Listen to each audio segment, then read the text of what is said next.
नमस्कार, आप देख रहे हैं जी मध्य प्रदेश छत्तीसगढ़ और मैं हूं आपके साथ तृप्ति सोनी। आपकी आवाज में आज बात होगी सनातन बोर्ड की।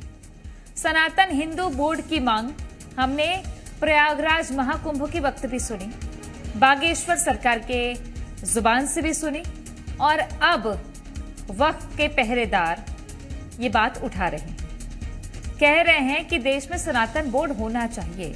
अभी वक्फ बिल में संशोधन हुआ है, ताजा राष्ट्रपति की दस्तखत का इंतजार है और इस बीच अभी धार्मिक संपत्तियों पर अलग अलग लोगों की राय आने लगी है।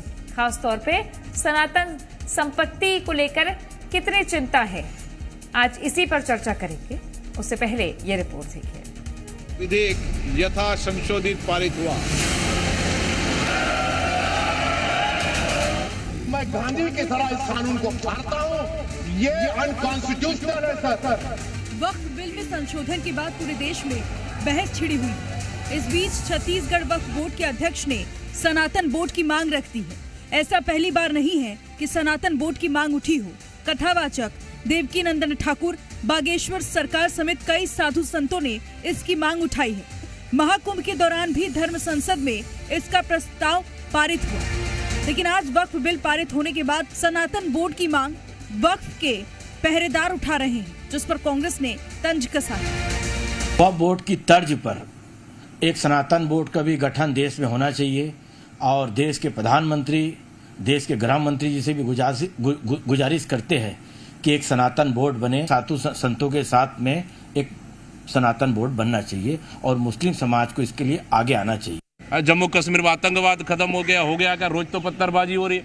मतलब सिर्फ मुद्दों से भटकाने के लिए कभी वक्फ बोर्ड, कभी तो 3 तलाक, कभी तो 370। इसके अलावा भारतीय जनता पार्टी क्या है? भारतीय जनता पार्टी सिर्फ इन मुद्दों को भटकाने के लिए कहीं न कहीं इस तरह के एजेंडे और बिल लाकर देश को सिर्फ गुमराह करने का, हिंदू मुस्लिम सिख ईसाई बस देश करते रहे और बड़े बड़े मुद्दे अमेरिकी बेड़ियों से बांध के भेज रहा है।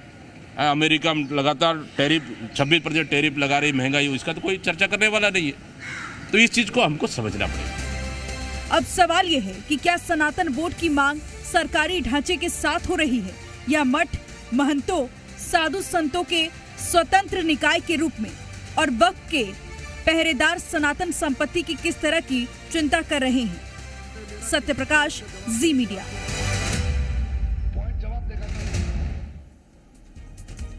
चर्चा करेंगे, लेकिन उससे पहले कुछ सवाल हैं जिन पर बात करना बेहद जरूरी है कि आखिर वक्फ बोर्ड के अध्यक्ष डॉक्टर सलीम राज ये मांग क्यों उठा रहे हैं। इस देश में जाति पाति धर्म से परे बात होनी चाहिए, जाहिर है होनी चाहिए, लेकिन धार्मिक संपत्तियों की एक चिंता सभी को है क्या? सनातन संपत्ति पर क्या कोई खतरा है क्या?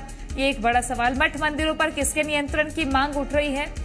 दूसरी तरफ ये कि साधु संतों ने जो रुख स्पष्ट किया, धार्मिक संपत्तियों पर क्या कब्जे हो रहे हैं, क्योंकि कई ऐसे मामले कलेक्ट्रेट की कोर्ट में चल भी रहे हैं। आज इन्हीं मुद्दों पर हम चर्चा करने जा रहे हैं।